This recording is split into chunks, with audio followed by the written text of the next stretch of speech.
Emmanuel Macron est un président qui appartient au passé, selon Mathilde Panot, présidente du groupe LFI-NFP à l'Assemblée nationale.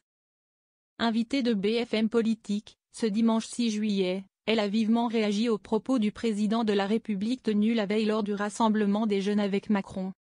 En effet, il a fait une apparition surprise samedi lors de cette réunion entre jeunes militants, rebaptisés Jeunes en Marche, assurant qu'il aurait besoin d'eux pour dans 2 ans, pour dans 5 ans, pour dans 10 ans.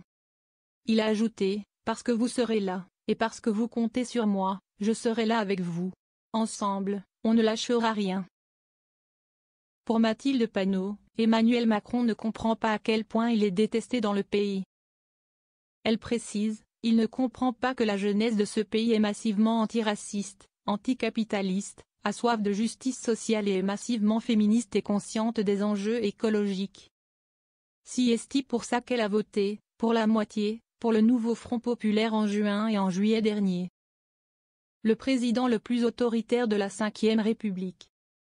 Selon le baromètre politique Ipsos Saisie École d'ingénieurs pour la Tribune dimanche de juin 2025, la cote de popularité d'Emmanuel Macron continue de baisser avec 21% d'opinion favorable.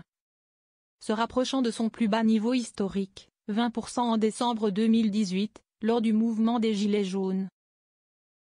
Si les chiffres d'aujourd'hui ne sont pas forcément ceux de demain, pour Mathilde Panot, Emmanuel Macron n'a pas place dans le futur.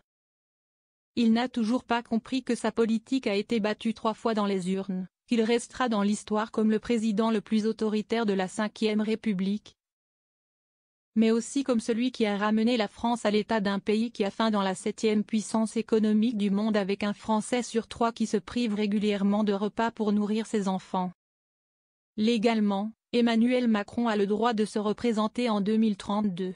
En effet, la Constitution interdit simplement de faire plus de 2 mandats consécutifs.